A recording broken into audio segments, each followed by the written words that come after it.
¿verdad? En esta red de pedofilia, ¿verdad? Llevándole jóvenes y señoritas a su marido, ¿verdad? A la Samuelona, como yo le llamo, ¿verdad? Y a su hijo Nazón Merari Joaquín García. Bienvenido, Carlos, adelante, ¿verdad?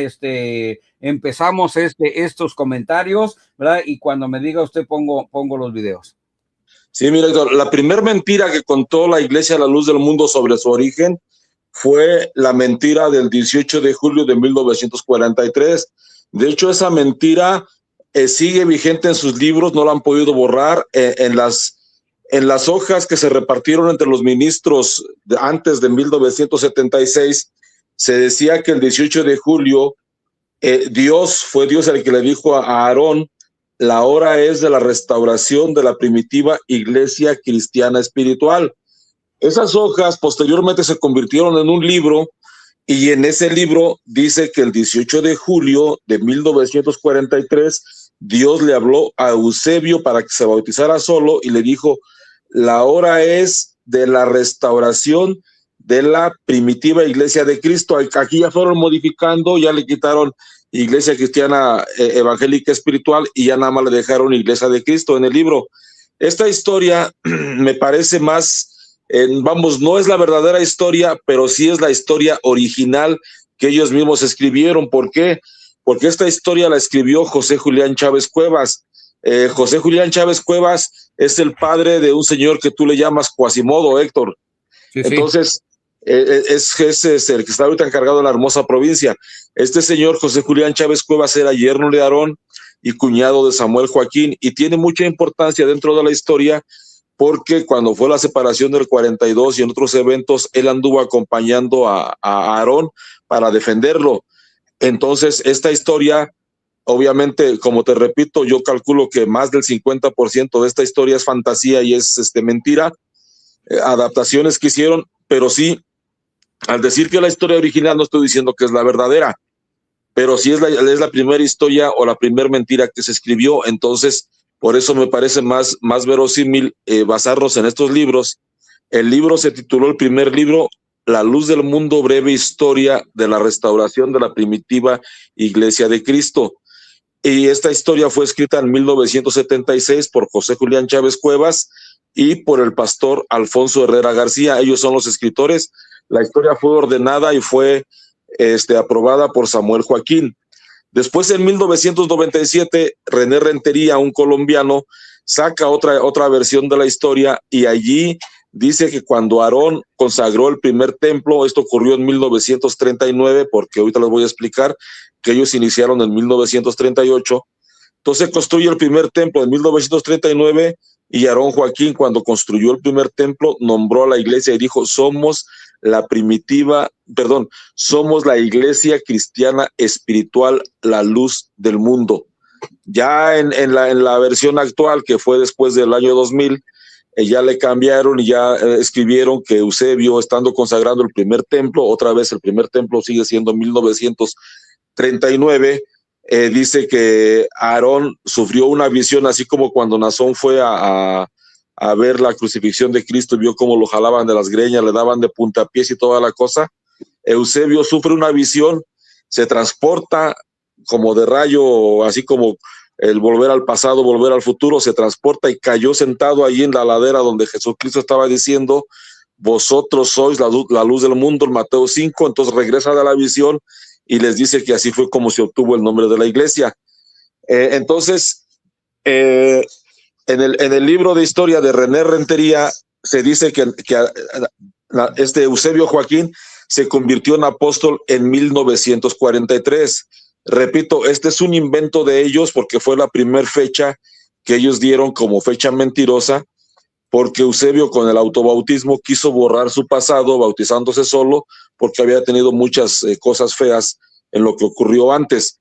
Y en el libro de historia actual que tienen ahorita en Berea, dice que la base de la iglesia, el inicio, el origen de la iglesia es el bautismo en el nombre de Jesucristo, y el bautismo en el nombre, el bautismo de Eusebio Joaquín, bautizándose por sí mismo, que allí es el cimiento y que allí es el cimiento de la fe. Entonces, ellos trataron de mentirle al público y decir que allí iniciaron. Esa fue su primera mentira. Entonces, la última mentira es que ellos iniciaron en 1926. O sea, es otra mentira, pero la verdad es que iniciaron en 1938, o ahorita ustedes me van a ayudar a descubrir cuándo fue el verdadero inicio. No sé si pudieras poner, Héctor, el video donde Samuel Joaquín hace una reclamación y donde pegué un video del pastor Gamaliel donde él da lectura a qué fue lo que ocurrió, porque Eusebio Joaquín, ya sabemos todos que fue ministro de la IES. Ahorita es que esta historia, estoy viendo que para contarla bien hay que contarla al revés, porque fue al revés como ellos narraron sus hechos. Entonces, Eusebio Joaquín fue llamado por Francisco Borrego en 1930, a finales de 1930, para ser predicador o obrero, como le llaman, para la IES. Entonces Eusebio empieza a predicar y ya para febrero Eusebio logra que se bauticen esto lo dice la historia de la Luz del Mundo, pero la historia de la IES dice que ya para 1931, fruto de sus primeras actividades evangelísticas, dice así, mira, salió, aunque con muchas dificultades a causa del arraigo católico de la población tapatía, logró levantar una iglesia que para 1931, grábense esta fecha porque ahorita Samuel Joaquín Samuel Joaquín no va a decir la fecha, pero va a decir un lugar, y allí con el pastor Gamaliel vamos a ver que se va a decir la fecha y el lugar. Dice que ya para 1931 llegaba a un número de 106 miembros. De esto ya estaba enterado el hermano Francisco Borrego. No sé si tengas por ahí, Héctor, el video, el de Samuel Joaquín, para que partamos de allí y que analicemos bien si es posible repetir la parte donde Samuel Joaquín reclama que la iglesia no la iniciaron Lino Figueroa ni Prisciliano Santos, porque está Samuel Joaquín en ese video hablando ante unas personas ya de edad muy avanzada. Yo calculo que ya después de 90 a 100 años, esas personas yo creo que ya han de haber dormido. Entonces Samuel Joaquín no podía mentir porque esas personas que llamó a esa conferencia sabían la verdad, pero tampoco podía decir la verdad porque no solamente estaban esas personas en esa manifestación apostólica, presentación apostólica se llamó, no solamente estaban esas personas, sino que también estaban jóvenes. Entonces Samuel tuvo que ser muy hábil y manejar la ambigüedad. Entonces escuchemos a Samuel, si lo tienes por ahí, Héctor. Sí, ahí va. A ver, para que pongamos mucha atención y si es necesario repetirlo, lo repetimos, porque ahí está la verdad sobre el inicio de la iglesia y lo está diciendo Samuel, y no creo que ellos no crean las palabras de Samuel. Ahí va. Diciendo que ellos eran superiores a él. Como tenían esa base, como se habían fundamentado, hermanos, en que aquel hombre que era el inicio, o aquellos hombres que eran el inicio de la iglesia, ya no era el hermano Aarón. Ya no se acordaban que el varón de Dios había ido a Ocotlán y que de allí de Ocotlán había sacado unas almitas para empezar a formar una iglesia. No, ya se les había olvidado a ellos todo.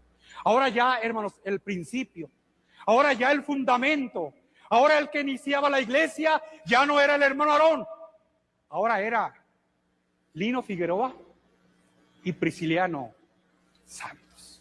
Ellos eran las cabezas, ellos eran los que valían. El hermano Aarón ya no tenía que ver nada, porque él ya había sido bautizado por ellos y había ocupado un segundo lugar. Así empezó, hermanos. Momentos de grande angustia, ¿verdad? Estaban ellos. Ya no se acordaban que el varón de Dios había ido a Ocotlán y que de allí de Ocotlán había sacado unas almitas para empezar a formar una iglesia. No, ya se les había... Dice: habiendo culminado su obra en esos días en Ocotlán, bautismos, bautizando a 13 primeras almas que venían a ser las primeras piedras vivas en esa naciente iglesia. Los bautismos se efectuaron el día 27 de febrero de 1931, bautizándose aparte del hermano José María Valencia, los hermanos Santiago Ábalos, Juan Valle y otros más. A esto, dice, a este acto asistió más que como observador, como para mofarse, o sea, para burlarse de sus amigos. Se llegó un hombre, escuche bien esto, de oficio panadero, quien a cierta distancia oía aquella algarabía que formaban los hermanos cuando cantaban sus himnos al hacer oración, y cantaban precisamente el Salmo 136, cuando se sintió conmovido en sus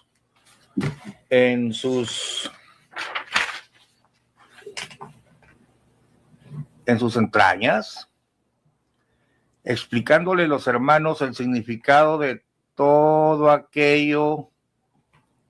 Lo entendió para el bien de su propia alma. Este hombre era el hermano Julián Zamora, o sea, el abuelo de Alma Zamora, ¿no? Quien 3 meses después abrazó la fe de nuestro Señor Jesucristo. Esto es lo... Estaban ellos. Ya no se acordaban que el varón de Dios había ido a Ocotlán y que de allí de Ocotlán había sacado unas almitas para empezar a formar una iglesia. No, ya se les había... Estaban ellos. Ya no se acordaban que el varón de Dios había ido a Ocotlán y que de allí de Ocotlán había sacado unas almitas para empezar a formar una iglesia. No, ya se les había olvidado a ellos todo. Ahora ya, hermanos, el principio. Ahora ya el fundamento. Ahora el que iniciaba la iglesia ya no era el hermano Aarón. Ahora era Lino Figueroa y Prisciliano Santos. Ellos eran las cabezas. Ellos eran los que valían. El hermano Aarón ya no tenía que ver nada, porque él ya había sido bautizado por ellos y había ocupado un segundo lugar. Así empezó, hermanos. ¿Sí captó, hermano Álvaro, más o menos de qué se trata ese video? Sí, hermano. Lo que hasta ahorita lo que usted está diciendo, todo es cierto, porque a mí me ha tocado ver todos las historias, y ellos, como yo lo he comentado con varios hermanos que pues ya se salieron de la secta, está el testimonio de que él para empezar pues ya llevaba, creo, su 4º bautismo, y luego ahora se bautizaba él solo. O sea que como que no concuerdan las... Soberbio el tal Aarón.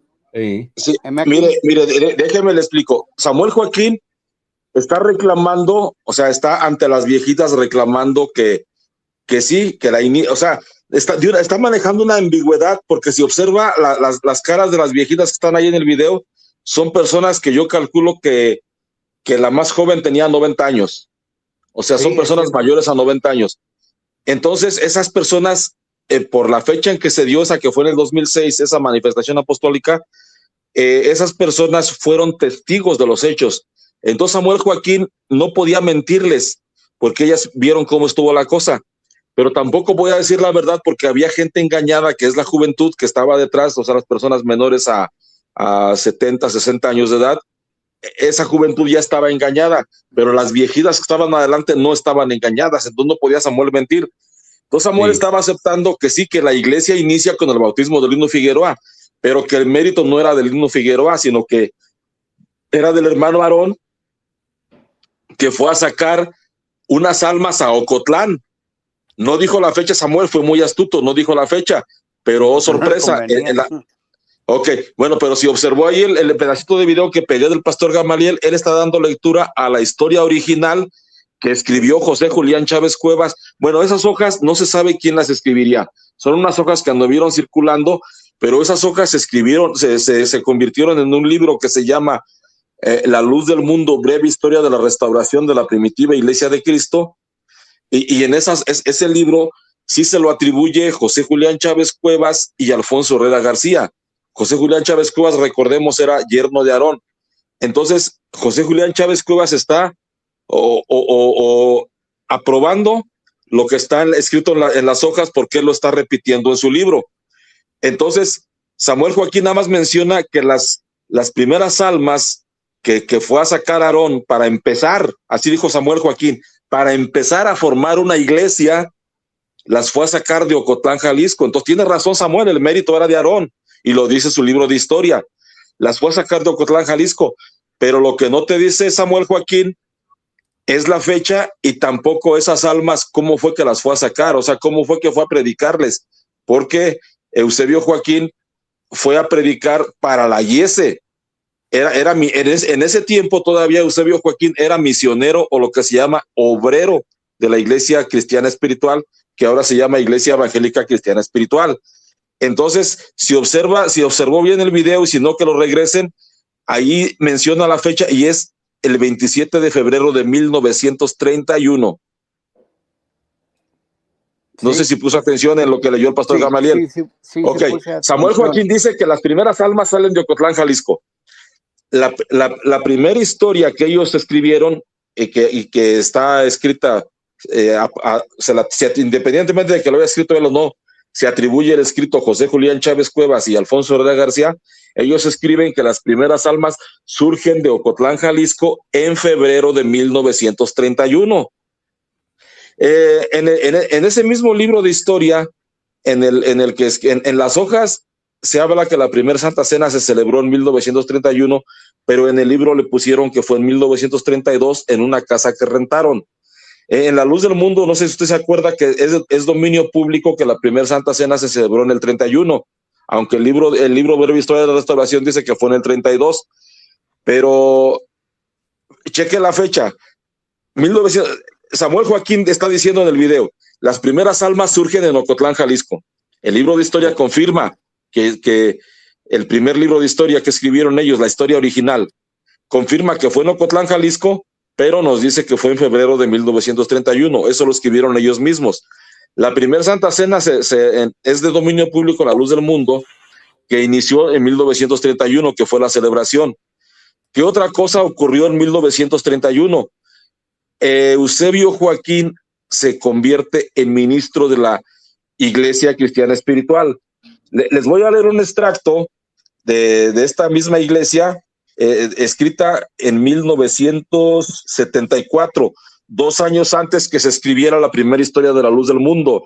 Más bien, 2 años antes que se escribiera la historia original de La Luz del Mundo, en el libro de la Iglesia Cristiana Espiritual, se escribió en 1974 y dicen así: el personaje que en esta ocasión nos ocupa nace el 14 de agosto de 1898. Aquí hay un error en el libro de historia de la IESE, porque Eusebio nació el 14 de agosto de 1896. Nada más que Eusebio muchas veces manejó como su fecha de nacimiento 1898. Cuando le preguntaban a Eusebio, ¿cuándo naciste? Él decía que en el 14 de agosto de 1898, porque en esa fecha él se bautizó, más bien lo bautizaron en la Iglesia Católica. Entonces muchas veces él manejaba la fecha de su bautismo como su fecha de nacimiento, pero en su acta dice de nacimiento que nació el 14 de agosto del 96. Por ese año de 1924 fue evangelizado por el señor Catarino Ortiz y su esposa, influyendo además Saulo de Israel, por quien fuera bautizado, y Francisco Borrego, este último, quien le mostró el camino doctrinal de la Iglesia Cristiana Espiritual. Después de ser bautizado en 1924, recibió su nuevo nombre. Aquí hay otra pequeña discrepancia, porque el cronista que narra la historia de los chamagosos habla que lo bautizaron en el 25, o sea, no es mucha importancia qué fecha, ¿no? La Luz del Mundo también dice en su historia que fue en 1925, nada más que como hay en la historia de la IES se escriben varios cronistas, este cronista narra que fue en 24, no importa la fecha, solamente lo voy a leer para no falsear lo que está escrito. En 1924 recibió su nuevo nombre en presencia de la congregación. Saulo, hablando en voz alta, exclamó: no se llamará más tu nombre Eusebio, sino Aarón será tu nombre. Cosa que no fue extraña para los presentes, pues esta era una costumbre entre ellos. Y ya pone ahí varios testigos de cómo era el argumento para ganarle, para cambiarles el nombre. Bueno, como testimonio de lo anterior citaremos a Genaro Ramírez Coronado, le llamaron Elifaz de Israel, y a la esposa de este, Hazarmaveth, siendo su nombre original Guadalupe Gaitán. El argumento para cambiarles el nombre era que el que antes tenían se les había dado conforme a la bestia. Desde esa ocasión, Eusebio ya no se apartó de ellos, recibiendo la doctrina de los supuestos profetas, aprendiendo sus modos de predicar y hasta sus formas de pensar. Viajó con ellos al estado de Chihuahua para luego regresar a la región lagunera y después dirigirse a Monterrey, Nuevo León, llegando allí a principios de 1926, instalándose juntamente con Saulo y Silas en la calle Carlos Salazar frente al número 10. Fue en ese mismo año cuando decidió separarse para hacer un viaje hacia Guadalajara, Jalisco, pero antes va a visitar a Catarino Ramos en Tampico, permaneciendo durante los meses de octubre y noviembre. En la historia el cronista anterior narra que Eusebio se fue con los chamagosos a Monterrey. Después Irineo Rojas Castillo les quita la iglesia a los chamagosos porque los chamagosos se portaron mal, hicieron desfiguros, se sintieron profetas de Dios y todo eso. Entonces llegan, les quitan la iglesia y los mandan a Tampico, y casualmente Eusebio también aparece en Tampico, lo que dice que Eusebio, como era su achichincle, se fue con ellos, nada más que cada quien narra lo que le conviene. Aquí lo interesante es que ambos, tanto los chamagosos como Eusebio, estuvieron en Tampico. Entonces Eusebio, más adelante les voy a dar el testimonio del hermano Chema, donde él narra cuál fue el verdadero motivo por el cual viajó hacia Guadalajara.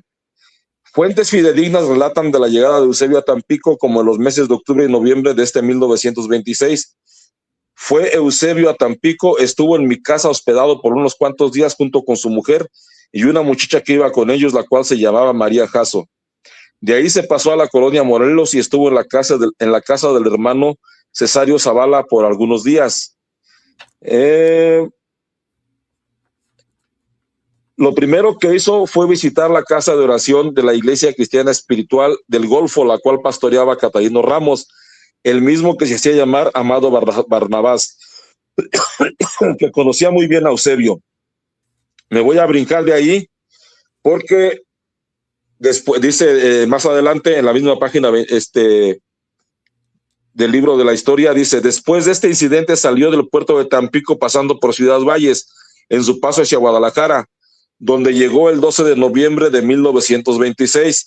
Aquí hay otra discrepancia de la misma IS, porque es posible que sea lo que Eusebio les narró a ellos, ya que el acta de nacimiento, de matrimonio de Eusebio, el acta de presentación fechada en 1927 en mayo, dice que ya tenía 8 meses avecinado allí en Amatitán, Jalisco. Entonces, no puede ser que haya llegado, de acuerdo a ese documento oficial, en diciembre, porque si de mayo para atrás son 8 meses y da por ahí como octubre o noviembre, que es lo que está relatando aquí. Entonces tampoco es cierto que se fue por las vías del tren, sino que se debe ir del tren y ha de haber llegado en 1 o 2 días a Amatitán, Jalisco, porque no viajó a Guadalajara. Se fue hasta Amatitán y en Amatitán se casó el 15 de junio de 1927. Para esto, Elisa ya llevaba 3 meses de embarazo, porque su primer hijo nació en enero del 28. Bueno, entonces, aquí la historia de este cronista está narrando que llegó el 12 de diciembre. Ahí se dedicó a combinar el trabajo de evangelismo con el trabajo material para poder subsistir. Aunque con muchas dificultades, a causa del arraigo católico de la población tapatía, logró levantar una iglesia para 1931. Fíjate, la historia de la IS coincide con la historia original de la Luz del Mundo, que Eusebio logra iniciar o levantar una iglesia en 1931. Nada más que aquí nos está narrando que la iglesia era para la IS, porque Eusebio era predicador de la IS. Samuel Joaquín nada más nos dice el lugar en su video, el que escuchamos en su testimonio hace ratito. Entonces, el lugar fue Ocotlán, Jalisco, de ahí surgieron las primeras almas. Y José Julián Chávez Cuevas, el yerno de Aarón, en su libro escribió que fue en febrero de 1931. Y aquí la IS nos confirma que para 1931 Eusebio logra levantar una iglesia que llegaba al número de 106 miembros. De esto ya estaba enterado el hermano Francisco Borrego, pues Eusebio sostenía correspondencia con él. ya que los unían lazos fraternales desde los años 1924 y 1925, dado que se habían formado juntos cuando convivieron en la región lagunera.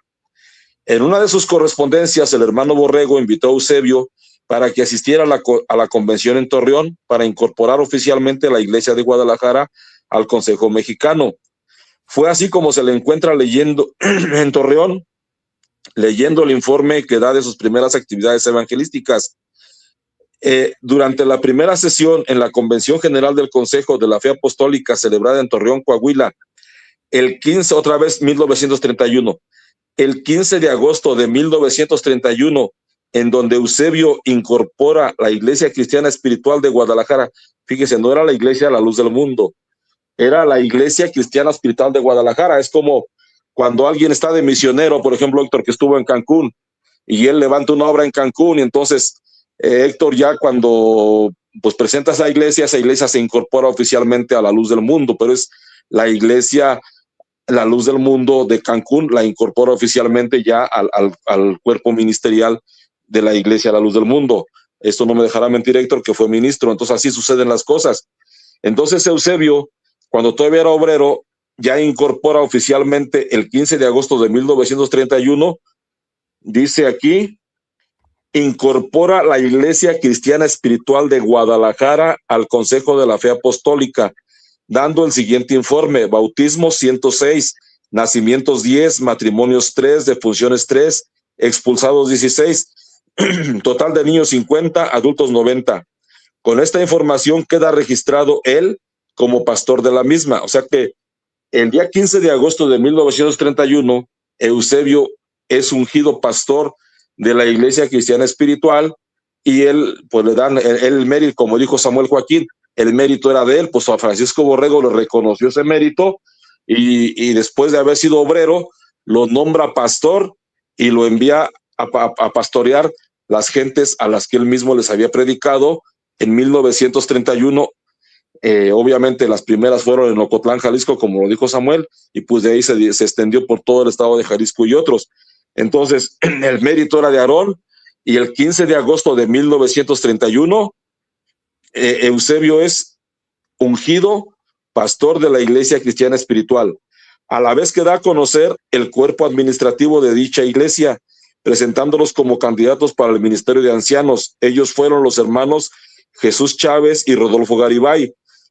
Durante la estancia de Eusebio en Tampico, se hospedó en la casa del hermano bueno, ya allí empiezan a narrar testimonios de que estuvo en mi casa, de que luego estuvo en la casa de otro. Y para no cansarlos, me voy a brincar del mismo libro, es la historia de la IES, páginas 98 a 101. Dice, tanto el cuerpo ministerial como la iglesia allí reunida se llenaron de alegría al saber que había un numeroso grupo de creyentes de la Iglesia Cristiana Espiritual en La Perla Tapatía, y ante esa congregación un hombre valiente y esforzado en la propagación del Evangelio, junto con su distinguida esposa Elisa Flores.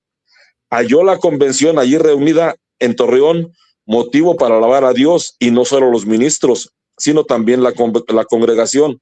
Guadalajara era bendecida por medio de Eusebio Joaquín, nombre con el que quedó registrado en aquella convención.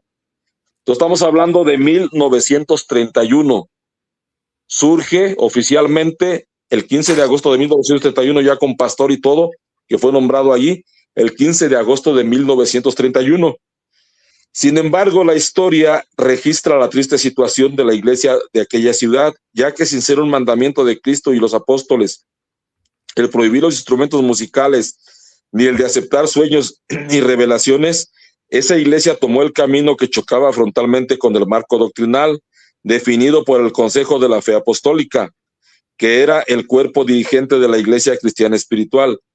Eusebio no se sujetó al consejo que los ministros le entregaron en el nombre del Señor, ni aún conociendo perfectamente la doctrina cristiana. Cuando recibió la visita del hermano Borrego, lo presentó ante la congregación como su padre en el Evangelio, aunque al parecer en esa ocasión la iglesia recibió la predicación del hermano Francisco Borrego. Eusebio repudió toda dirección del Consejo de la Fe Apostólica. La constancia de tal acontecimiento quedó registrada en el informe que rinde Francisco Borrego de su viaje y entrevista con Eusebio Joaquín en Guadalajara, llevada a cabo el 15 y 16 de octubre de 1936, presentado en la convención celebrada en la ciudad de San Luis Potosí el mes de septiembre de 1937. Estamos hablando que después de la discusión que tuvieron, Eusebio, les voy a explicar para que entiendan cómo estuvo, porque a veces hay confusión en las fechas. El 16 de octubre de 1936, Eusebio queda separado de la IESE de manera verbal. Es como cuando un matrimonio se pelea en enero y se divorcian ya, oficialmente el acta de divorcio sale en mayo. Entonces, realmente ya no viven juntos a partir de enero, pero oficialmente su acta sale en mayo. Entonces, oficialmente el bautismo inicia, el matrimonio inicia en mayo, porque hasta ahí está su acta de divorcio. Entonces, Eusebio queda separado de la IESE el 16 de octubre de 1936, pero de manera oficial, ya con acta de excomunión y toda la cosa, en la convención que celebró la Iglesia Cristiana Espiritual en San Luis Potosí, fue en septiembre de 1937.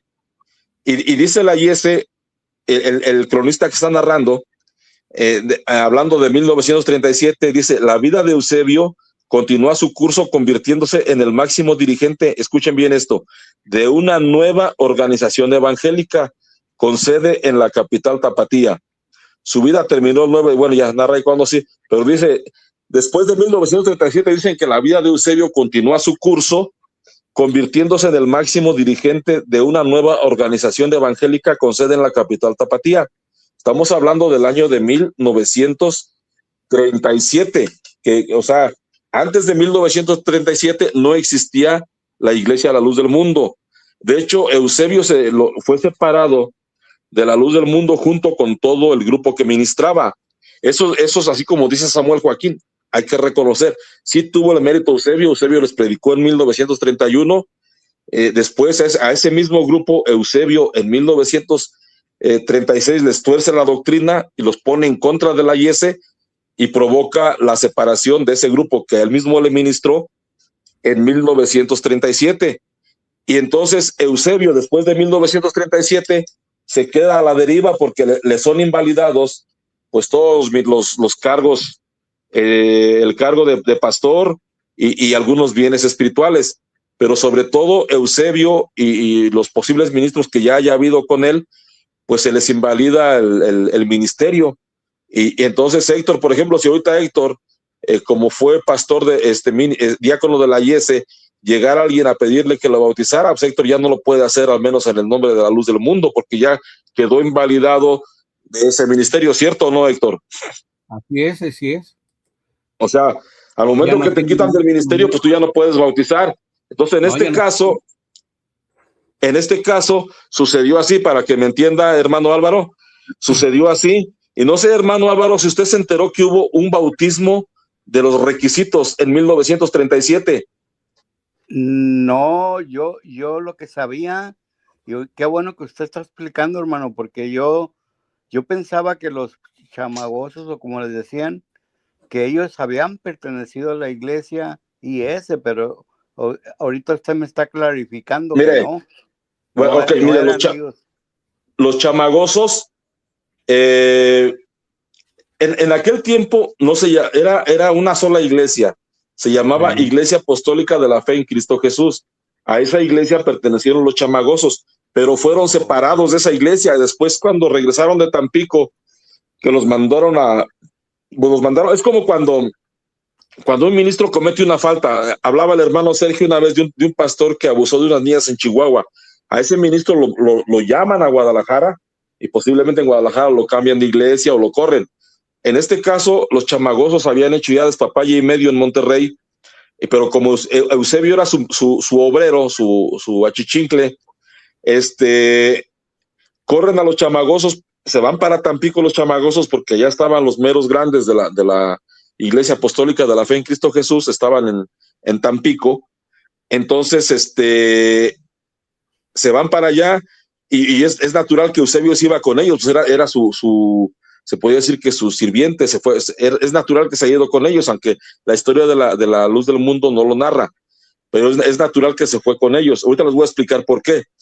Entonces, esta iglesia apostólica de la fe en Cristo Jesús en 1928 se dividió en dos iglesias y el pastor de apellido Nava se quedó con la iglesia que se siguió llamando Iglesia Apostólica, pero Francisco Borrego se quedó con la Iglesia Cristiana Espiritual.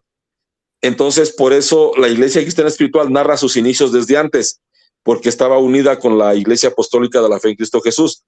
Entonces los chamagosos, cuando regresan a Monterrey, pues ellos llegaron a Monterrey y formaron una nueva iglesia ellos, con todos los, ahorita que si hay oportunidad, más adelante leo la vida de los chamagosos, porque como repito, esta historia está, como ellos la contaron al revés, está para contarla al revés también nosotros, porque la primera mentira fue que iniciaron en el 43. Adelante, hermano. Sí, un comentario nomás. Yo me di cuenta que, no sé si fue en el 25, cuando la IS celebra los 100 años.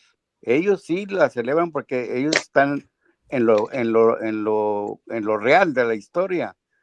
Pero como dice usted, toda esta historia, yo estaba, pues yo me di cuenta por mi suegra que la hicieron bautizarse como 3 veces.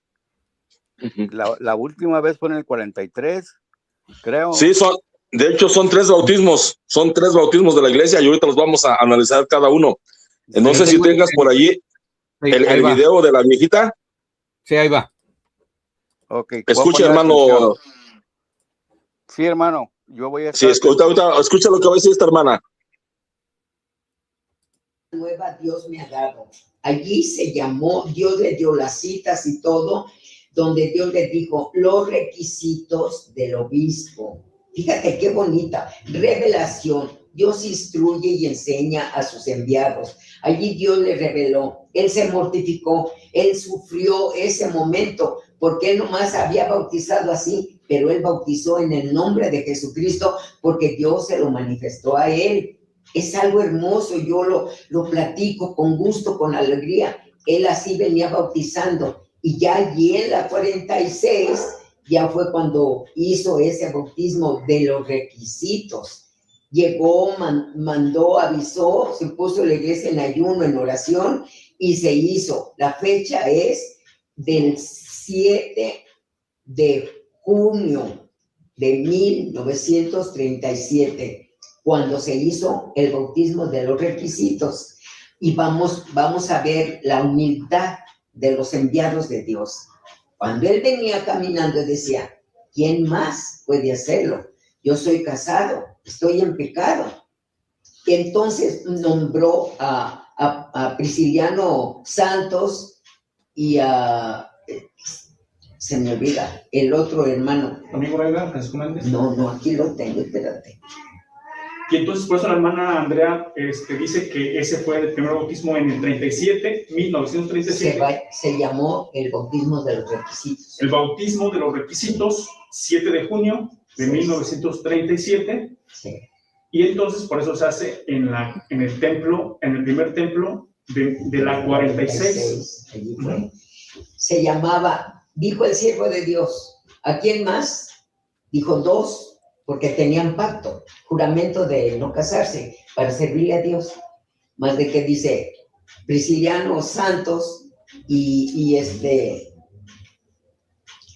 Lino Figueroa. Lino Figueroa.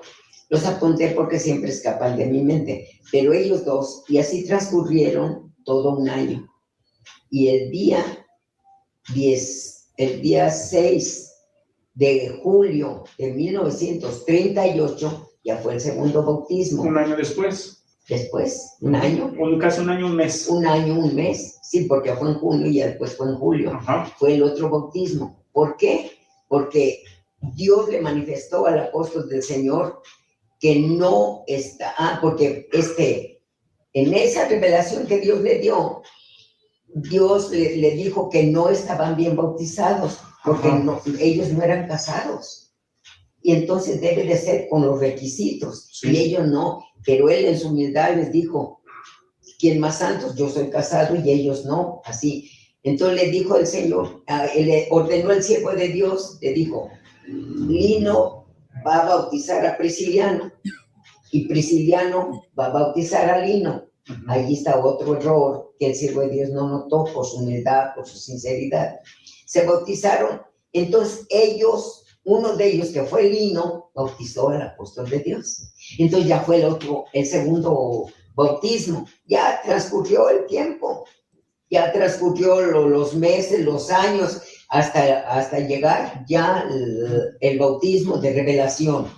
Estando el siervo de Dios acostado, Dios le habló, Dios le manifestó, le dijo, la hora es llegada, ¿por qué te detienes? Levántate y bautízate en mi nombre, invocando mi nombre. Él se puso en ayuno, en oración, toda la iglesia se usaba eso mucho. Y entonces ya se puso la iglesia muy fervorosa pero cuando el segundo bautismo, él preguntó a la iglesia y apunté estas palabras porque la iglesia le dijo, creemos en usted y con usted estaremos. Muy hermosas palabras. Haga todo lo que esté en su corazón porque Jehová está con usted. Son palabras que dio la iglesia al apóstol de Dios y él lo hizo. Yo recuerdo que la iglesia toda vestida de blanco y con velo, por eso tu hermana usa este velo. Antes de este velo usábamos otro velo más grande. Tu hermana tenía 10 años, el velo se usaba así entrábamos a la iglesia. Así. Ese dato a lo mejor pues, no lo sabíamos. No, exactamente. Ahorita lo recordé, así entrábamos a la iglesia. Nosotros nos sentíamos felices por estar así. Ya después fue orden del siervo de Dios, inspirado por Dios, que nos pusiéramos el velo así, y así lo estuvimos nosotros ya usando. Entonces, cuando Dios le revela al siervo de Dios que él se tenía que bautizar solo, fue una algarabía hermosa, porque la iglesia siempre ha sido obediente. Pero antes de pasar a esa parte, sí, queremos mencionar así en unos 2 minutos la gente que se fue en el 42, porque estamos hablando del bautismo 7 de junio de 1937 y luego el 6 de julio de 1938 y vamos a ir a la fe, porque hay aquí por fechas, y luego nos vamos al 18 de julio de 1943, pero antes de eso hay un acontecimiento del 42. Ahí están, hermano Álvaro, los 3 bautismos que fue su suegra, me dice usted, ¿verdad? Sí, ahora sí ya, hermano, gracias. Ahí están explicados. Me aclaró unas dudas y la verdad, aquí estoy con mi esposa tiene 72 años y yo 70. Invítela, ¿te gusta platicar la hermana Judith? Sí, aquí está, ella conoció a la hermana Andrea, a varios hermanos. Andrea Sánchez es la visita que está hablando. Sí, la voy a poner. Yo conocí a la señora Andrea Sánchez, perteneció al coro, y me dan testimonio que se aventó un pleito con la Samuelona, ¿verdad? Porque no quería casar a su hija en el templo, y Samuel no se lo permitió, y fue esposa de un encargado, y Samuel le dijo que nunca más iban a salir a la obra. Oh, sí. Bienvenida, hermana. ¿Cómo está mi hermana Judith? Muy bien, gracias a Dios. Buenas noches. Buenas noches. A todos. Y sí, al señor Carlos, y buenas noches, hermana. Sí, amén. Pues yo, como les digo, mi mamá se bautizó como a los 14 años. Y ella me platicaba que también creo la habían bautizado otra vez más o 2 veces más, porque pues ya ve que no le atinaba Shevo Es lo que me quedo pensando, ¿verdad? ¿Cómo se dice ser apóstol, ¿verdad? Y hizo una cosa, entonces quiere decir que Dios se equivocó, ¿verdad? Sí, eso. Levantó el Aarón. Sí, mire, de acuerdo a lo que perdón, hermana, que le haya robado la palabra, de acuerdo a lo que acabo de leer hace rato sobre el tema de que Eusebio fue ministro de la Iglesia Cristiana Espiritual del 15 de agosto de 1931 al 16 de octubre de 1936, pero que oficialmente queda excomulgado en septiembre del 37. Lo que pasa aquí es que Eusebio se queda sin ministerio. No sé si me permitan que les lea un extracto del libro La Luz del Mundo, breve historia de la restauración de la primitiva iglesia cristiana, página 84, porque aquí esto recordemos que lo está escribiendo el pastor Alfonso Herrera García y José Julián Chávez Cuevas, el que fue yerno de Aarón Joaquín. Bueno, ese señor escribieron en este libro lo siguiente: en 1937 Dios le reveló a su siervo los requisitos del ministro cuando viajaba a la ciudad de la Ciudad de México a Guadalajara por la Sierra de Mil Cumbres, en un lugar llamado Guajúmbaro, Michoacán. En ese lugar el carro del hermano Aarón se averió, pues se le rompió la flecha, por lo que hubo necesidad de que Isabel Acevedo, quien lo conducía, regresara a México, mientras el siervo de Dios quedó a su espera en aquel lugar por varios días. Y habiendo tenido algunos sueños que le inquietaron, despertó una noche pidiéndole a una de las hermanas que lo acompañaban que le solicitara a la señora que desde ese tiempo lo acompañaban ya hermanas, que le solicitara a la señora que les había dado albergue algún ocotito para encender y así poder leer, ya que él deseaba escudriñar las Sagradas Escrituras. Y es así que en aquella chocita de zacate donde estaban albergados, Dios le dio a entender el texto de la primera carta del apóstol San Pablo a Timoteo. No dice qué texto, solamente dice así. Sintiéndose acongojado, dijo: ¿y ahora qué hago? Pues él consideraba que gran parte de los ayudadores que hasta esa fecha colaboraban con él no llenaban los requisitos. Con todos estos pensamientos que se agolpaban en su mente, se propuso esperar hasta la llegada a Guadalajara para declararlo todo. Esta revelación fue por el mes de febrero de 1937, ordenándose poco después a toda la iglesia que examinara su bautismo, si es que lo había efectuado un hermano con los requisitos establecidos en la Santa Biblia. Por lo mismo, los bautismos se llamaron de los requisitos y se efectuaron el 3 de junio de 1937 en la Casa de Oración, calle 46. Fuente de esto es el libro que se llama La Luz del Mundo, breve historia de la restauración de la primitiva iglesia cristiana, página 84. Yo tengo el PDF de ese libro, después se los envió, que Héctor les dé mi número y se los envió con todo gusto. Entonces, estamos hablando de que, o sea, usen la lógica nada más. Si Eusebio se queda sin ministerio en 1936, a finales del 36, es lógico que no sabían quién podía bautizar y tampoco cómo bautizar. Entonces, por eso hicieron ese intento de bautismo en 1937, que fue el bautismo de los requisitos. En ese bautismo, pues solamente se bautizaba la iglesia. Entonces, no estuvieron conformes y por eso inventan en 1938 que el requisito para bautizarse era que no fueran casados, y entonces los que cubrieron los requisitos fueron Lino Figueroa y Prisciliano Santos.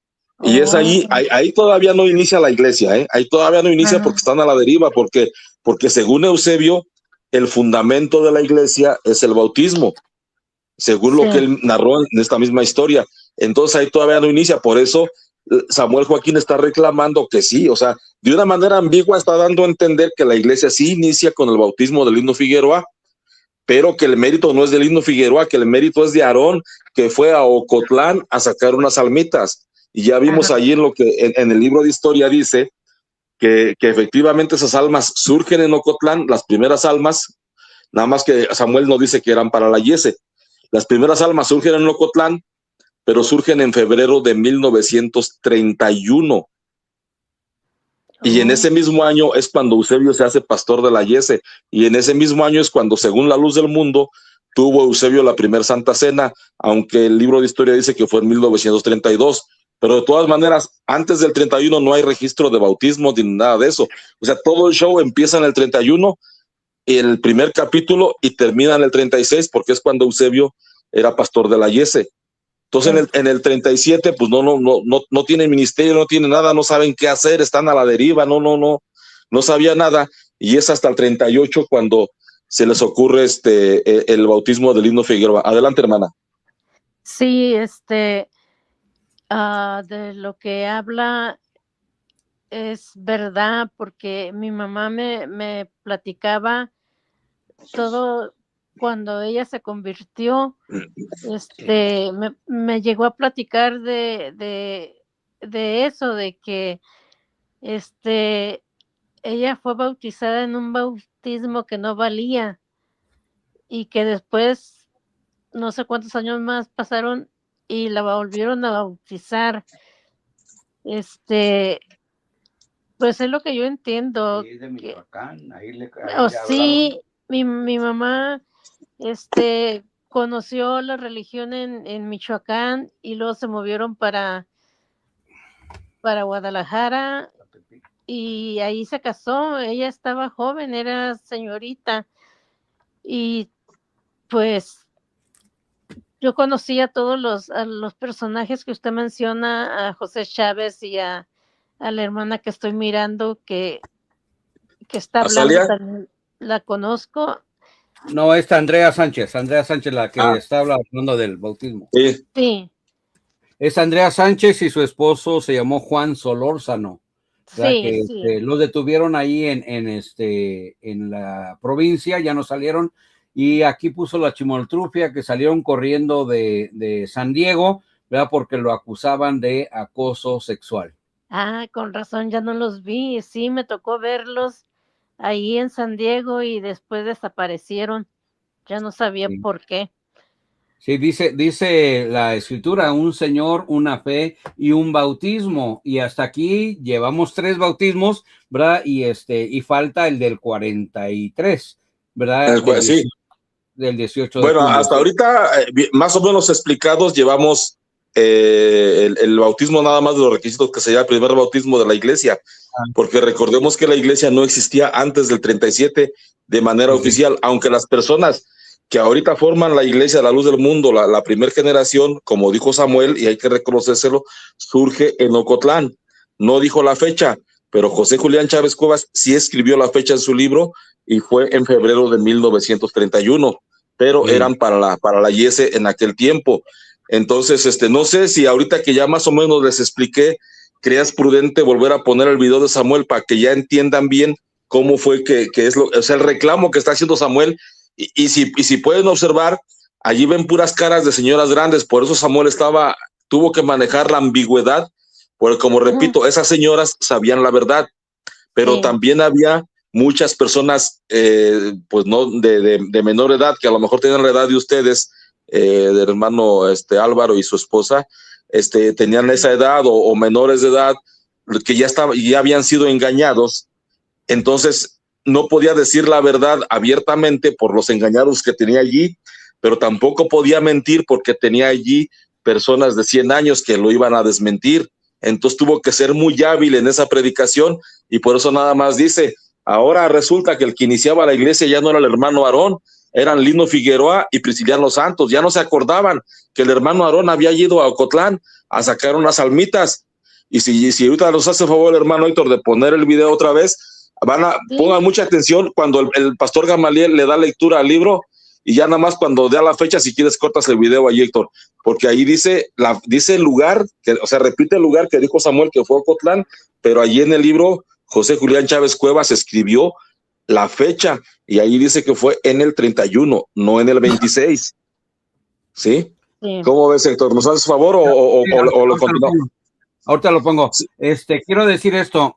Era costumbre de Samuel, todos los años que estuve yo en la secta, era costumbre de Samuel el 18 de julio, que es el día del bautismo, que celebran mucho en la secta. Era costumbre de Samuel traer a los viejitos, por eso vemos a las hermanas, ¿verdad? Que siempre pasaba Samuel, ¿verdad? Era para apoyarse, para que la iglesia lo aceptara más, ¿verdad? Y los viejitos, ¿verdad? Que perseveraron en las herejías de ellos. Ahorita se lo pongo, brother. Antes, ¿verdad? Llegó Radio Resistencia y también llegó la periodista Yolanda. ¿Cómo están? Muy bien, Héctor. Un abrazote para Yolandita. Feliz día del amor y la amistad, cariño. Me alegra mucho tenerte aquí en el panel. a todos los compañeros, Alvarito, al brother Arciniegas, mi admiración más profunda por tu trabajo tan profundo, valga la redundancia, con esta secta que yo la llamaría Black Widow, que a todo lo que coge lo canibaliza, lo destruye, lo utiliza para su propio beneficio. Un verdadero gusto. Esta noche los abrazo desde este rincón de la Nación XLDM, para atrás ni para coger impulso, y adelante, compañeros. Así es. Bienvenida, Yolanda, la reportera number one del canal de Héctor Vera. Hola, muy buenas noches. Feliz día 14 de febrero. Los quiero mucho. Gracias por todo su apoyo. Y les deseo que, a pesar de los sinsabores que nos puede dar la vida, siempre prevalezca el amor y la paz para ustedes, para todos. Y un abrazo, nos da mucho gusto que nos acompañe. Voy a poner el video nuevamente para que Carlos siga platicando. Sí. Y pongan mucha atención a la lectura que da el pastor Gamaliel, porque ahí va, o sea, Samuel Joaquín menciona el lugar, pero la lectura que da el pastor Gamaliel de la historia original, no la verdadera historia, pero sí la historia original de la luz del mundo, allí va a salir la fecha. Y ya una vez que salga la fecha, o si lo quieres dejar correr todo como tú gustes, Héctor, pero me interesa que vean el lugar y la fecha. Samuel nada más nos dice el lugar. Adelante. Sí. Ahí va completito, ahí va.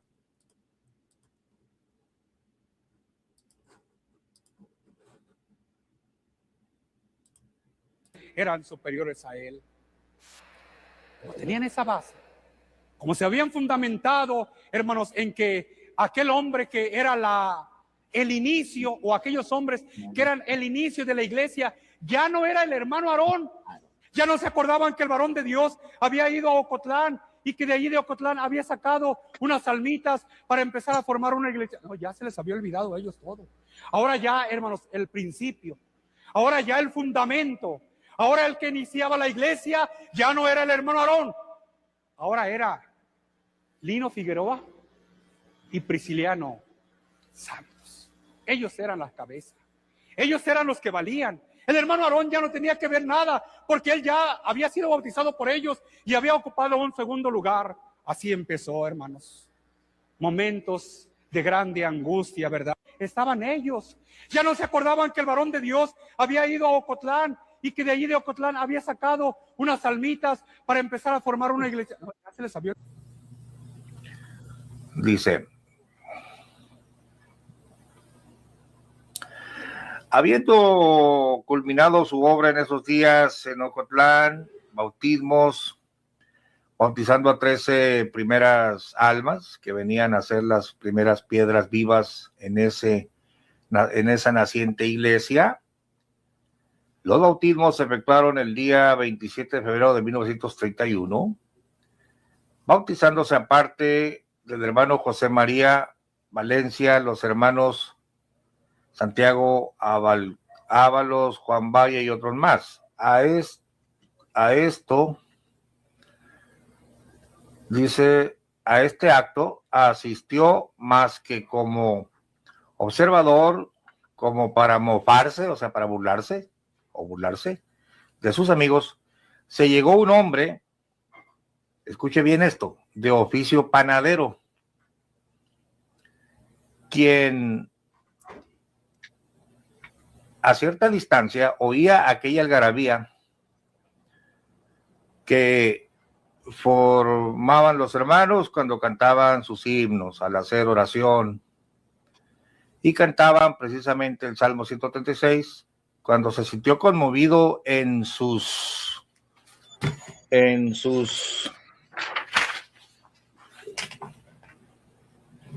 entrañas, explicándole los hermanos el significado de todo aquello. Lo entendió para el bien de su propia alma. Este hombre era el hermano Julián Zamora, o sea, el abuelo de Alma Zamora, ¿no? Quien 3 meses después abrazó la fe de nuestro Señor Jesucristo. Eso es lo... Estaban ellos, ya no se acordaban que el varón de Dios había ido a Ocotlán y que de allí de Ocotlán había sacado unas almitas para empezar a formar una iglesia. No, ya se les había, estaban ellos. Ya no se acordaban que el varón de Dios había ido a Ocotlán y que de allí de Ocotlán había sacado unas almitas para empezar a formar una iglesia. No, ya se les había olvidado a ellos todo. Ahora ya, hermanos, el principio, ahora ya el fundamento, ahora el que iniciaba la iglesia ya no era el hermano Aarón, ahora era Lino Figueroa y Prisciliano Santos. Ellos eran las cabezas, ellos eran los que valían. El hermano Aarón ya no tenía que ver nada, porque él ya había sido bautizado por ellos y había ocupado un segundo lugar. Así empezó, hermanos. El relajo de la secta, ¿verdad? Las mentiras de los supuestos apóstoles. Ahí estamos, ¿verdad? Carlos Arciniega, adelante, brother. Sí, mire, es posible que haya quien reclame un contexto de esto. Yo tengo el video completo, dura 55 minutos, pero yo creo que hasta la persona más, más débil de mente, que obviamente no sea miembro de la Iglesia de la Luz del Mundo, pues se da cuenta de lo que Samuel está diciendo. No sé si captan que efectivamente Samuel está diciendo que la iglesia inicia con el bautismo de Lino Figueroa y de Prisciliano Santos. Más adelante les voy a leer la fecha, que fue el 27 de julio de 1938.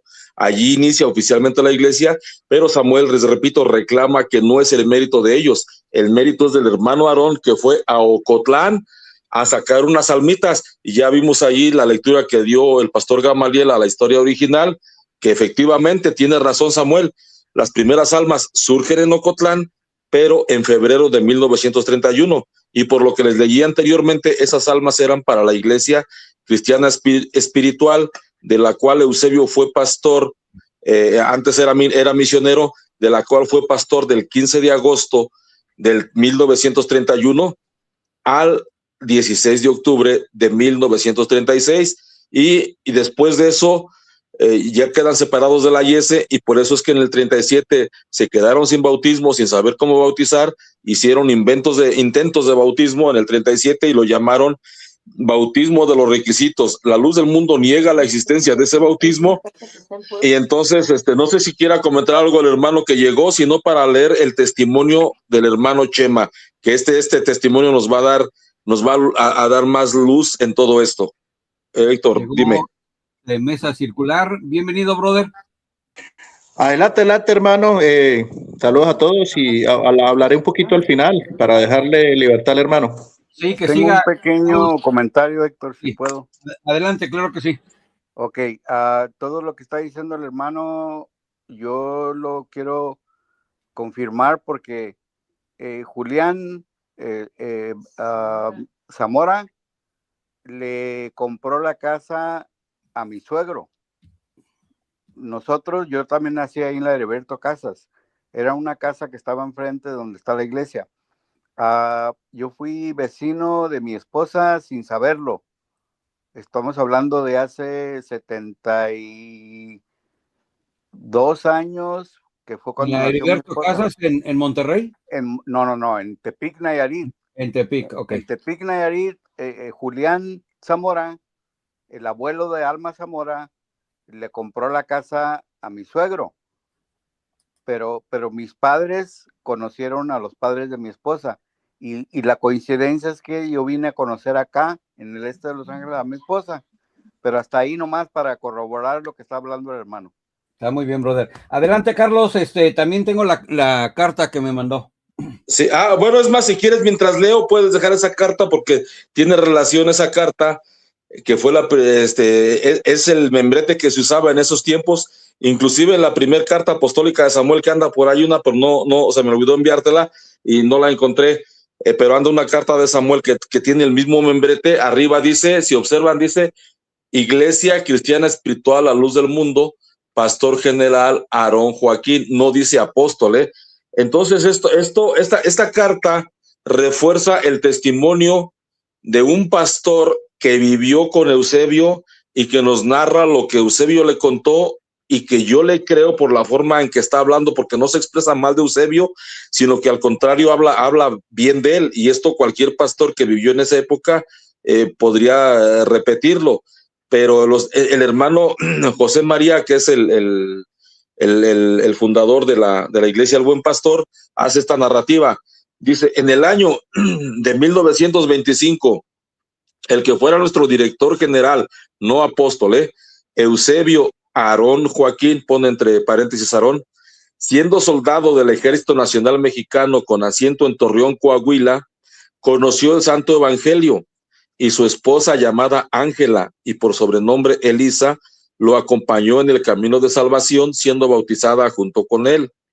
A los pocos días desertó del ejército según su propio dicho, por sentirse estorbado en la carrera militar para vivir la vida del Evangelio, por lo que los hermanos le recomendaron que se fuera a Tampico, a la iglesia del misionero José Stewart, mas él determinó trasladarse a Monterrey con el fin de buscar a unos predicadores del Evangelio que se daban el título de profetas, llamados Saulo y otros Silas, con quienes se acompañó por algún tiempo, y para hacer sacrificios se dejó crecer el pelo y la barba. Aquí dice que él determinó trasladarse a Monterrey. La historia de la Yese dice que se fueron juntos, que se fueron predicando y que en ese viaje los acompañaba Eusebio Joaquín y su esposa. Da lo mismo si hayan ido juntos o los ha ido a alcanzar allá. Lo interesante es que estuvieron juntos y que Eusebio, como dicen vulgarmente, mamó de ellos, o sea, la doctrina la aprendió de ellos. Pero viendo el hermano Aarón que a él se le tenía como un simple mozo o sirviente juntamente con su esposa, y que el tal profeta Saulo lo trataba con ventaja, pues no se conformaba con tener dos esposas, sino que le simpatizaba la esposa del hermano Aarón. Decidió separarse de ellos y se fue a Tampico en busca del misionero Stewart y su iglesia. Fíjense, decidió separarse de ellos porque querían abusar de su esposa. No habla aquí, este pastor está narrando lo que en aquel tiempo Eusebio contaba, no está narrando Eusebio. Si hubiera sido el cuento de las estrellas que se le aparecieron y tu nombre será, ya lo hubiera platicado en ese tiempo. ¿Por qué no lo platicó? Aquí Eusebio lo que está platicando es que el motivo de la separación es porque querían abusar de Elisa. Y después, es lo que Eusebio contaba en esos tiempos. Llegando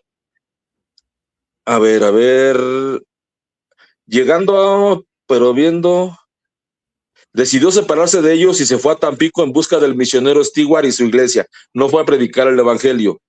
Llegando a Tampico, el misionero Stewart había salido para Guadalajara.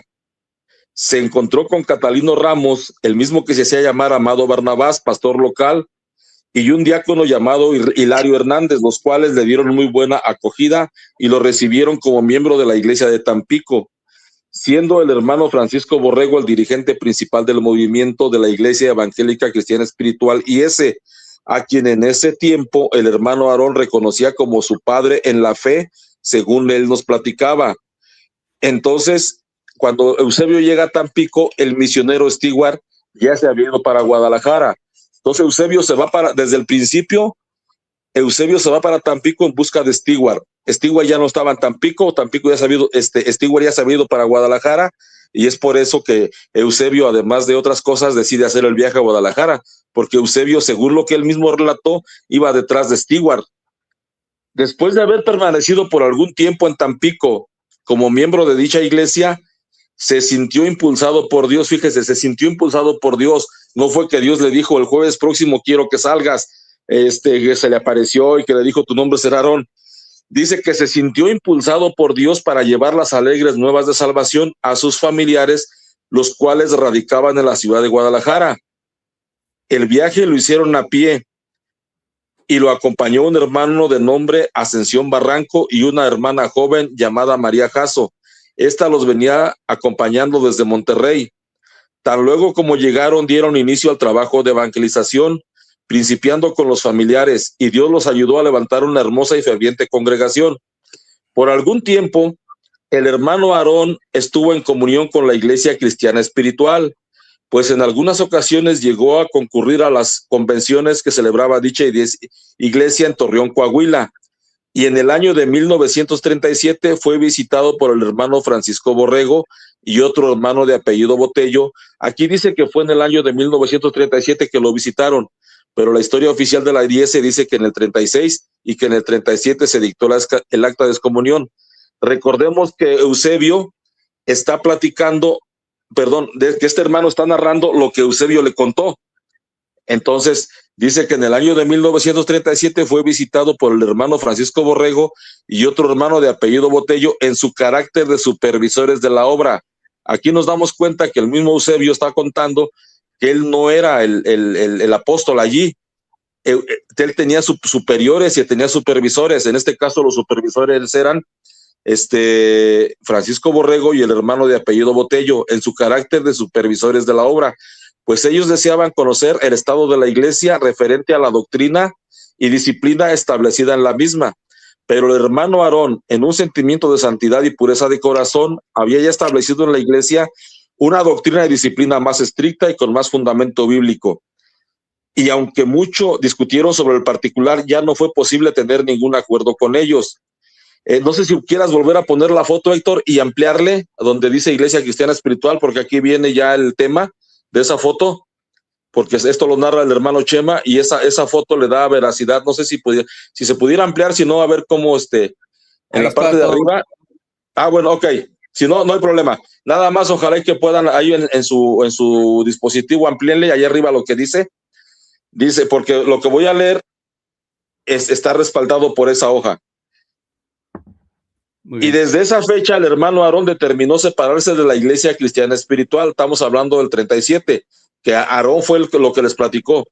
Para el hermano Borrego, la doctrina de disciplina que el hermano Aarón había implantado en la iglesia era muy extremosa y sin ningún fundamento bíblico, pero el hermano Aarón lo afirmaba con las Sagradas Escrituras, y aquí viene lo importante. El nuevo nombre de la iglesia, estamos hablando que es en el 37.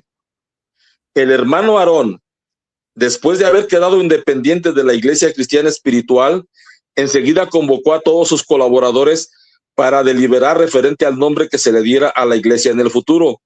Y después de presentar sus ponencias, llegaron al acuerdo que la iglesia llevara el mismo nombre que ostentaba antes de la separación, es decir, Iglesia Cristiana Espiritual, y que solo se le agregara un nuevo título para diferenciarla, la luz del mundo. Y es lo que dice esa hoja que está allí. Dice que Iglesia Cristiana Espiritual, la luz del mundo, y abajo dice, al parecer, no alcanzo a ver bien, Pastor General Aarón Joaquín. Sí, dice Pastor General Aarón Joaquín, no dice apóstol. Entonces estamos hablando que hasta allí apenas están, en 1937 apenas están deliberando cómo le iban a poner a la nueva iglesia que iban a formar. ¿Por qué? Porque todavía no existía. Esa iglesia se forma hasta 1938. No sé si quieran hacer algún comentario o leo algo del bautismo de 1938, Héctor. Adelante, léalo, brother. Mire, el tercer bautismo de Aarón, y ya muchos de la iglesia lo saben, pero es una narrativa mentirosa, porque al final voy a leer lo de Saulo y Silas. Saulo y Silas murieron en 1935 y esta es una narrativa de 1938. Según la historia de la Yese, murió Silas y dice la historia que después murió Saulo a finales de 1935. Quiere decir que cuando murió Saulo, Silas ya no estaba. Entonces Eusebio Joaquín narra que esta narrativa del 38, ¿cómo fue que los encontró si ya no estaban? Entonces este es el tercer bautismo de Aarón Joaquín, porque aunque no lo hemos dicho, el primer bautismo fue el bautismo católico en 1898, después en 1924-25 por ahí fue el bautismo de Saulo y Silas, que obviamente esos fueron los dos bautismos. El primer bautismo lo llevaron sus papás, el segundo bautismo pues fue el bautismo por la conversión, ahí no hay ningún problema. El problema es en el bautismo de los requisitos, que no sabía cómo bautizar, y en este de 1938, porque es un bautismo que hace para iniciar la nueva iglesia. Nada más que ya en su obra mentirosa, ellos narran a la gente que fue porque estaba bautizado en el nombre de la Trinidad, cosa que no es cierto, porque dice, apártese de iniquidad todo aquel que invocare el nombre del Señor, no todo aquel sobre el que se invocare. Entonces, independientemente de cómo hayan bautizado los chamagosos, si Eusebio invocó el nombre de Jesús, su bautismo era válido. Pero, pues bueno, ellos inventaron esta historia para desligarse de la Yese. Los hechos que en 1938 se narran ocurrieron por una inspiración de Dios, y ahora que todo es pasado, se puede decir que fue el Señor quien quiso estremecer a la iglesia que existía en aquel tiempo, como una prueba de fe de que el pueblo estaba adquiriendo. Así que nada de lo que aquí se relata puede tomarse como producto de la ignorancia, pues era Dios quien estaba acomodando todas las cosas en su lugar. Esto lo estoy tomando del libro La Luz del Mundo, breve historia de la restauración de la primitiva iglesia cristiana. Para quienes ocupen el libro, luego se los envío. Fue un deseo en el corazón del siervo de Dios, por lo que con suma alegría iba a encontrarse con sus antiguos amigos en la ciudad de Monterrey. Estamos hablando que en el 38, y la otra historia dice que ya no vivían, pero bueno, aquí Eusebio dice que fue a encontrarse con ellos en Monterrey, pues él quería llevarles el mejor presente que alguien pudiera ofrecer. Se trataba de una buena nueva que el Señor le estuviera dando por su gracia, por lo que quiso regalarle las revelaciones doctrinales como joyas preciosas, que como joyas preciosas le descubría para él y los suyos. Fue así como, ya encontrándose en ese lugar de Monterrey, se encaminó a la casa de unas hermanas que en ese año conociera y darles testimonio de la iglesia allí establecida. Una hermana ahora presuntuosa y que confesó ya estar adherida a una iglesia bautista, cosa que el hermano Aarón consideró inaudita, pues no era posible que dicha hermana retrocediera a grado de confundirse con aquellos hombres trinitarios. Esta llamó a su pastor para que se enfrentara con él, para que se enfrentara con el hermano Aarón y sus acompañantes. Y cuando aquel hombre quedó sin argumentos ante la palabra de poder que Dios por su gracia le daba al siervo y a los hermanos que con él habían venido, los cuales eran Julián Zamora, Isabel Acevedo, Gregorio Robles, María Vázquez y la hermana Elisa, pero la mujer, al ver derrotado a su pastor, no se quedó callada, sino que antes, arremetiendo contra el apóstol del Señor, le dijo: ¿usted por qué defiende el bautismo en el nombre de Jesucristo siendo trinitario? A lo que el hermano Aarón contestó: eso no es verdad, porque yo a mis hermanos los he bautizado en el nombre de Jesucristo. Volvió ella a decirle: mire, hermano Aarón, usted bautiza en ese nombre, pero usted mismo es trinitario, pues fue bautizado en el nombre del Padre, del Hijo y del Espíritu Santo. ¿A usted quién lo bautizó? Silas, ¿verdad? Y si lo duda, vaya y pregúntele. Él vive todavía al lado de Saulo. Al escuchar esas palabras, el siervo de Dios no esperó más. Ordenó a los hermanos dirigirse al rumbo indicado por María Luisa Espinosa de Rojas, que en ese tiempo era el nombre de la mujer. Y al llegar a una casucha que se encontraba conforme a las señales que le fueron dadas, tocaron la puerta y salió Silas, pues Saulo en esa fecha se encontraba paralizado. Preguntó enseguida: ¿quiénes son ustedes? Entonces el hermano Aarón se identificó como el soldadito. Saulo, repitiendo el nombre, no acertaba a recordarlo, pero dijo enseguida: quizás son ustedes unos ángeles que soñé anoche y que el Señor me dijo que iban a venir. Invitados por Saulo, pasaron al interior junto con Silas, quien había bautizado al hermano Aarón en San Pedro de las Colonias. Era tanta la inquietud del siervo de Dios en cuanto se identificó con ellos. Les preguntó de inmediato que en qué nombre había sido bautizado. Le contestaron que no se dejara engañar, porque habían salido muchos engañadores introduciendo herejías de perdición, diciendo que se debían bautizar en el nombre de Jesucristo, pero que él estaba bien bautizado según el mandamiento de Mateo, capítulo 28, versículo 19, invocando el nombre del Padre, del Hijo y del Espíritu Santo. Al mismo tiempo, sintió un gran dolor, pues se confirmaba lo que aquella mujer le había dicho, por lo tanto pensó que sus pecados aún no habían sido perdonados. Empezando a prevenirles todos esos falsos predicadores, diciéndoles que había uno con mayor tenacidad y con mucha persuasión, del cual le pedían que se alejara, diciendo: ese hombre se llama Aarón, así que apártate del tal, por eso has venido, ¿verdad? Pero no tengas temor, nosotros te ayudaremos.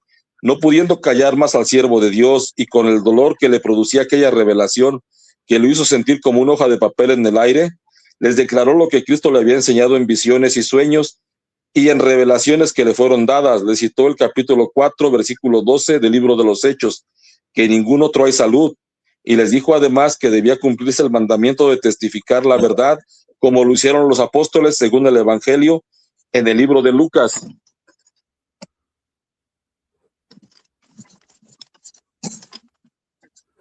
Capítulo 24, versículo 48.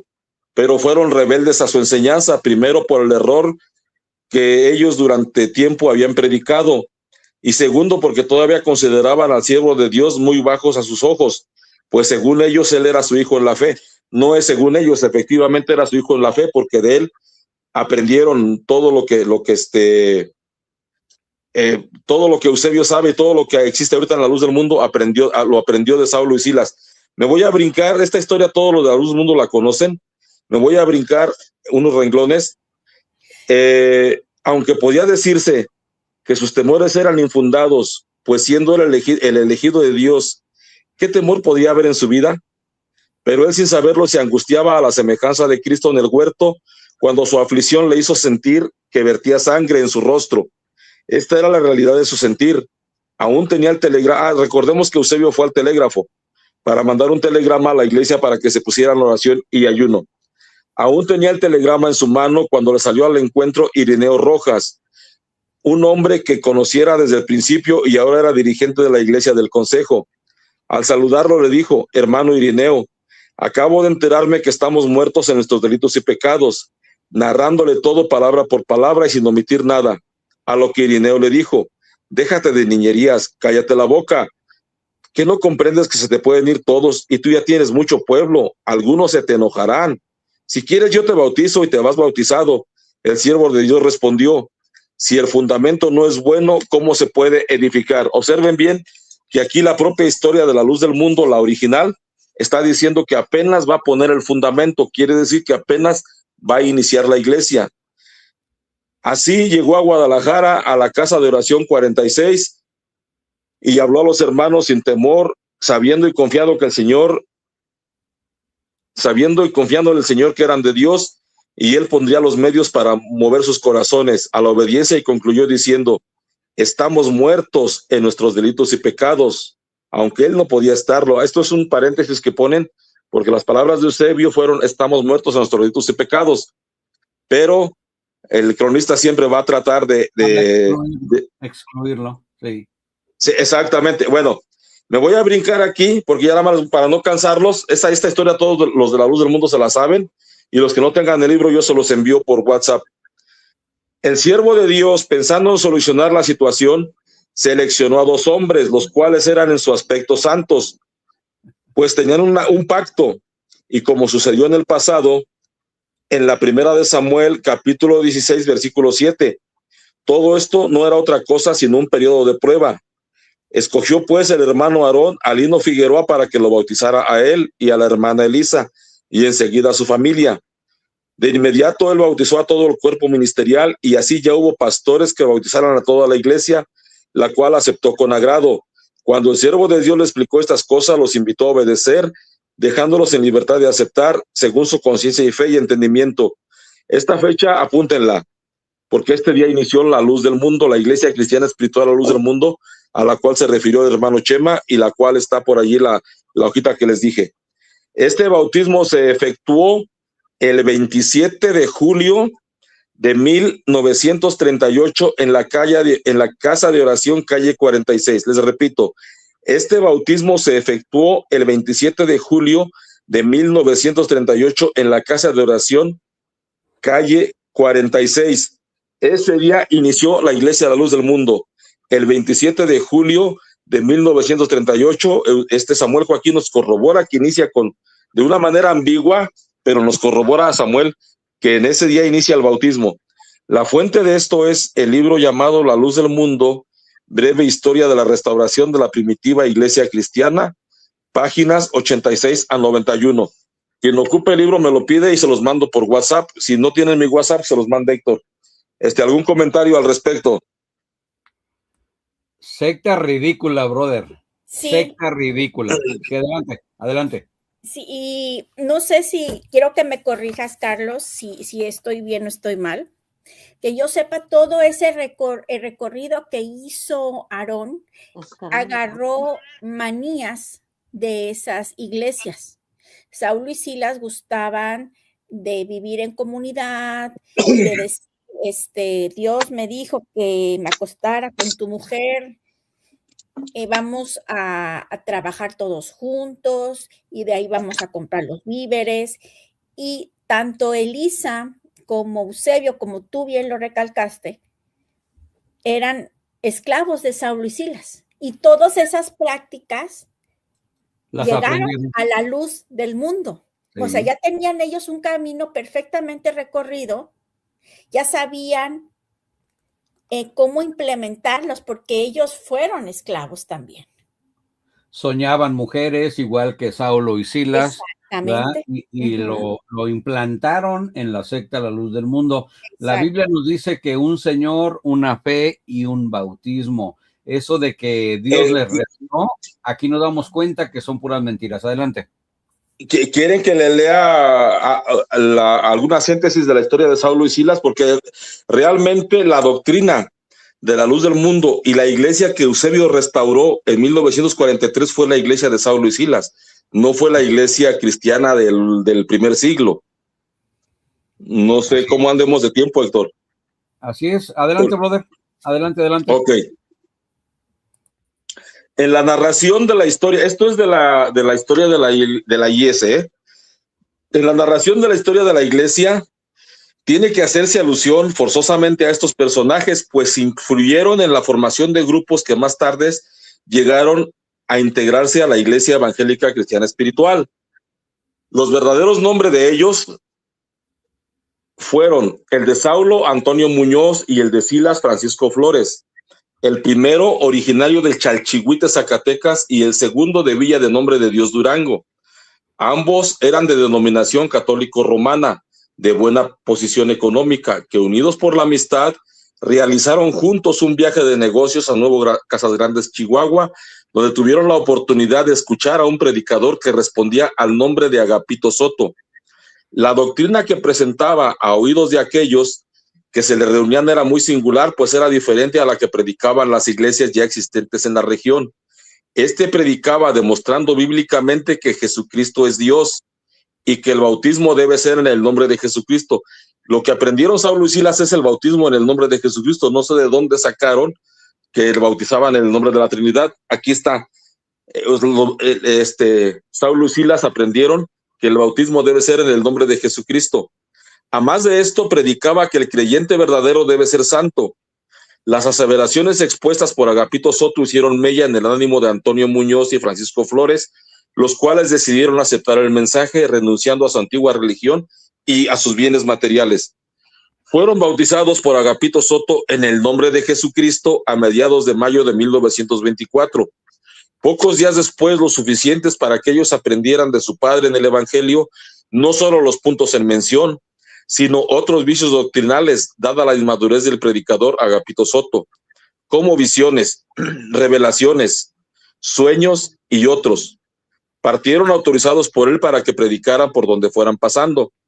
Llegaron a Villa de Nombre de Dios, Durango, y ahí se dedicaron a evangelizar a sus habitantes. Incluso llegaron a atreverse a interrumpir la celebración de una misa en la parroquia del pueblo. Lograron con esto una gran arremetida de los católicos, pues con grande violencia los expulsaron del referido templo. De ahí decidieron, dejando las provisiones en la tienda de Silas en manos de los pobres, salir con rumbo a Torreón. Los vecinos, quienes aún recuerdan a tan legendarios personajes, dicen que se habían vuelto locos y, habiéndose dejado crecer el pelo y la barba, se habían ido a pie por la carretera. En los albores del mes de agosto de 1924, a la ciudad de Torreón, Coahuila, se vio llegar a estos dos personajes de raro aspecto, uno de pelo lacio y otro de pelo lacio y largo, más abajo de los hombros, con mucha barba. El otro de pelo ondulado, abultándole grandemente la cabeza, y también con barba larga abundante. Sus vestidos, aunque sucios, incluían sacos de buen vestir. Su calzado, el de pelo lacio, botas de tipo militar, y el de pelo ondulado, simples guaraches. El aspecto de ambos causaba extrañeza y cierto respeto. Su forma de hablar llamaba la atención a los habitantes de esa ciudad. Se proclamaban profetas de Dios. Sus argumentos doctrinales eran el bautismo en el nombre de Jesucristo, la sanidad divina ungiendo con aceite en el nombre del Señor Jesucristo, el don de lenguas como muestra del derramamiento del Espíritu Santo. También predicaban que el creyente debería de llevar una vida completamente apartada del mundo y de todo aquello que tuviera procedencia de la bestia. Cabe aclarar que durante los pocos días que estuvieron en Villa de Nombre de Dios, Durango, se dedicaron a leer la Biblia y después de conocer y aprender algunos pasajes que fueron para ellos de mucha importancia, dieron paso a conceder más importancia a las revelaciones y a los sueños venidos, según ellos, por inspiración divina, cosa que trajo como consecuencia el casi completo desconocimiento de las Sagradas Escrituras, al grado de llegar a enseñar a la gente que ellos no tenían necesidad de leer la Biblia, pues Dios hablaba directamente con ellos. Mucha gente llegó a creer en lo que predicaban debido a que eran impresionados fuertemente por su aspecto personal y la actitud que los predicadores asumían, cuando en cierto momento se colocaban con la cara a la pared en señal de meditación y de oración, para después, pasado un momento, volverse a la congregación diciendo, así dice Jehová, y entregarles el mensaje supuestamente revelado por Dios. Enseñaban que todo aquel que fuese convertido debería adoptar un nombre bíblico que le revelara el Señor. Y si observan en la luz del mundo, todo el mundo tiene nombre bíblico. Enseñaban que todo aquel que fuese convertido debería adoptar un nombre bíblico que le revelara el Señor, y que todos los que se convirtieran deberían de agruparse en un solo pueblo, viviendo en comunidades exclusivamente cristianas. Lo del nombre bíblico en las personas y lo de las colonias hermosas provincias es doctrina de Saulo y Silas. Proviene De ser posible un mismo techo para todas las familias viviendo como hermanos en Cristo, juntar los sueldos el fin de semana y nombrar comisiones para la compra de los víveres para toda la comunidad, y no decir que alguien era dueño de algo, porque todas las cosas serían de todos y para todos. El medio evangélico de ese 1924 da razón de la presencia de estos hombres en Torreón, Coahuila, y cómo lograron hacer una numerosa membresía.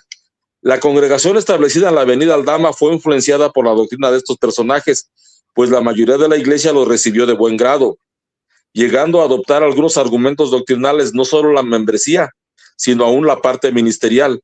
Uno de esos puntos doctrinales era el descalzamiento. De la ciudad de Torreón pasaron a otras de la misma comarca lagunera, evangelizando a sus moradores. Fue en San Pedro de las Colonias en donde evangelizaron a Eusebio Joaquín, a quien bautizó Saulo. Esta historia dice que fue Saulo el que lo bautizó. La luz del mundo dice que fue Silas, o sea, obviamente no da lo mismo. La luz del mundo dice que lo bautizó Silas porque Saulo era el cochinón, pero Silas era parcero, de todas maneras tenía algo que ver. Siendo un fiel seguidor de estos profetas, en presencia de Catarino Ortiz, Francisco Borrego y Alfonso Esqueda, Saulo, levantando la voz, dijo a Eusebio, no se llamará más tu nombre Eusebio, sino que Aarón será tu nombre. Desde entonces estuvo al servicio de ellos, ayudándoles en lo que necesitaban. También allí en San Pedro se unió al saulismo Catarino Ramos, quien más tarde se hiciera llamar Amado Barnabás. De esta ciudad, Saulo y Silas, acompañados de Eusebio Joaquín y Francisco Borrego, emprendieron su viaje a Nuevo Casadrandes, Chihuahua, para luego regresar por el mismo punto, pero ahora Saulo acompañado por dos mujeres, una de nombre Marta, que según él representaba el pacto antiguo, o sea, la bestia, y otra llamada Noemí, que representaba el nuevo pacto, o sea, la iglesia del Señor. Después de dejar un rastro muy marcado a su paso por la laguna, emprendieron el viaje hacia Monterrey, siguiendo la vía del tren, llegando a cada ejido o poblado que estuviera en el camino. En este viaje les acompañaba Eusebio Joaquín y su esposa. O sea, aquí es cuando se fueron a Monterrey. Nada más que la luz del mundo predica que Eusebio se fue a alcanzarlos allá. No es tema de discusión si se fue o si iban. El asunto es que estuvo con ellos. Cuando llegaron a Monterrey y empezaron a evangelizar, la gente los recibía con gran admiración, pues les impresionaba grandemente su aspecto exterior, a tal grado que hasta empresarios del lugar les brindaron toda clase de facilidades y apoyo económico, entre otros el entonces dueño de Salinas y Rocha. De esta forma se establecieron al oriente de la colonia obrera, donde llegaron a reunir una membresía de aproximadamente 100 miembros. El punto de reunión fue enfrente de las calles Carlos Alvar y Batallón San Blas, teniendo como referencia un gran árbol llamado como el Sabino Gordo. A estos predicadores creyeron familias enteras como la familia Rodríguez Peña, la familia Jiménez, Alvarado Roque, Alemán y otras. En el mes de diciembre de 1926, el movimiento saulista se vio interrumpido en sus planes de expansión debido a la presencia de Irineo Rojas Castillo, quien tomó las riendas del grupo, obligando con ello a los dos profetas a abandonar el lugar. Irineo Rojas Castillo es el que Eusebio dice que se encontró en el telégrafo. No sé si se acuerda de lo que leí anteriormente. Saulo y Silas, o sea, ya que les quitan la iglesia, Saulo y Silas salieron a Tampico para entrevistarse con Catarino Ramos, compañero de ellos, el cual se encontraba misionando en la iglesia del Golfo. Allá también realizaron obra de evangelismo, pues logró Saulo bautizar a más de 50 personas, entre los cuales se encontraba Próspero Ortiz. A su regreso a Monterrey, ya no fueron recibidos por el grupo, pues ya tenían un nuevo pastor, que era el hermano José Rivera Cristián, a quien habían conocido siendo pastor en San Pedro de las Colonias. Al no ser admitidos por el grupo, se trasladaron a la Colonia Moderna y después a Ciudad Anáhuac, Nuevo León, donde lograron reunir un buen grupo de miembros. Allí establecieron la vida en comunidad, o sea, allí Saulo y Silas formaron una nueva iglesia, pero ya particular de ellos. Allí establecieron la vida en comunidad, adquiriendo un galerón en el cual vivían cerca de 100 familias bajo el mismo techo. Tenían una administración común, pues cada fin de semana los jefes de familia reunían los dineros y se los entregaban a Saulo, el cual administraba ese dinero para los víveres que tendrían que comprarse para toda la comunidad. Aunque Saulo predicaba, esto es lo que me decía la señora señorita, aunque Saulo predicaba una vida de santidad en los creyentes, no era así en la práctica para su propia vida. Sus actividades pecaminosas, como eran el adulterio y la fornicación, comenzaron a hacer decaer la imagen del predicador. Se conoce de fuente fiel que Saulo tenía la costumbre de hacer saber a los esposos que por designio de Dios sus mujeres deberían de cohabitar con él, lo que lograba sin resistencia alguna. El último de los casos fue de la siguiente manera. Una mujer que era viuda tenía 2 hijos jóvenes llamados Isaías y Fibi.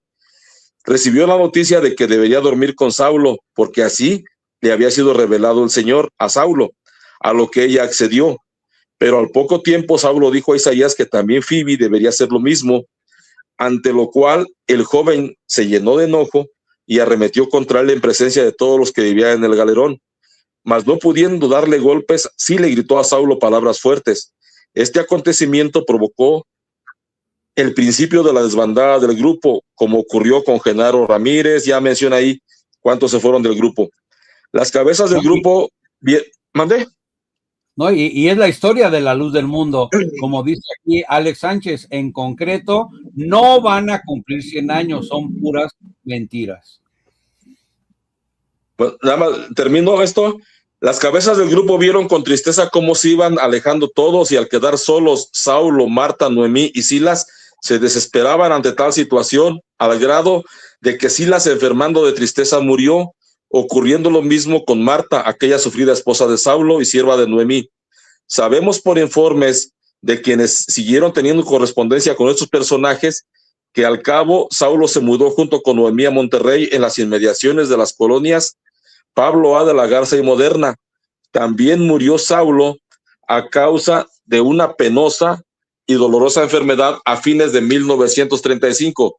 Se ubican que Eusebio le dijeron supuestamente que estaban bautizados en el nombre de la Trinidad en 1938.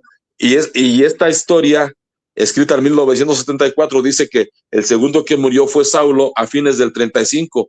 ¿Cómo es que Eusebio los encontró en el 38? Mentiras. Mentiras. ¿Sí? Bueno, hasta aquí dejo la lectura de estos. Fuente es la historia de la Iglesia Evangélica Cristiana Espiritual.